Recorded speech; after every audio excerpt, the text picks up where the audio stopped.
So my life, and it's kind of more of the half empty, half full. I took a positive approach and said, when I met somebody new, I'm deaf now and I need to read your lips. So I may ask you to repeat or write things down. I knew a little sign language, but nobody else that was in my circle did sign language. So I didn't really consider that an option. So there I am deaf 13 years. Now you can imagine I had my mind made up that I would be deaf my whole life.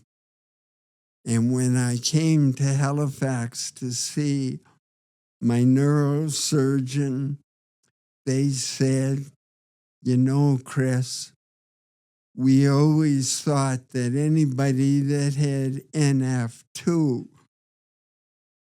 a cochlear implant, wouldn't work on them. But we think it might work on you. We want to give it a try. And I said, has it ever worked on anybody else?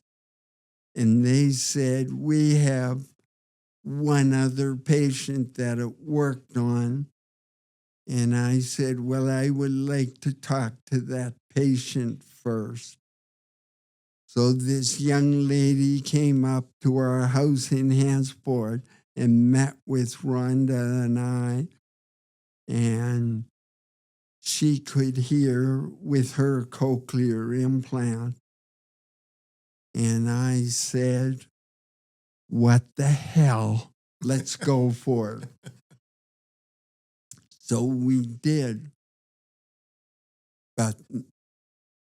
And the operation was successful in that the cochlear got implanted. But my brain hadn't heard for 13 years.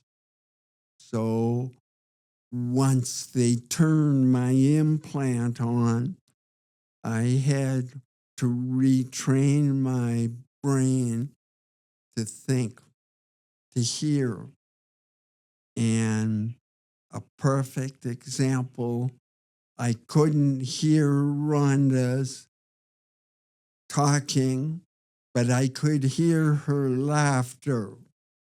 Now, if that's not a positive thing, so we turned her laughter into a way to communicate. If I asked her a question and the answer was yes, she laughed once.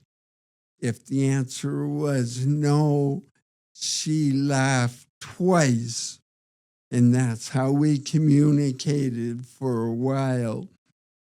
And then the sound that sticks out the most for me was I was out geocaching with two friends of mine, and I heard this sound, and I said, what's that sound? They said, it's a crow. I said, well, it doesn't sound like a crow to me. So I was out with Rhonda the next day, and I heard this sound, and I said, what's that sound? And she said, it's a crow. I said, it doesn't sound like a crow to me. So 2 more times, same thing, doesn't sound like a crow. So the 5th time, I was by myself, and I went, okay, they're telling me that sound is a crow. Where is he? and I looked all around 360 degrees, and I finally found the crow. And ever since then, when I hear the crow, I know it's a crow. Oh, that's cool. I didn't know that story. Oh, it's so true. Crows are very important in my life.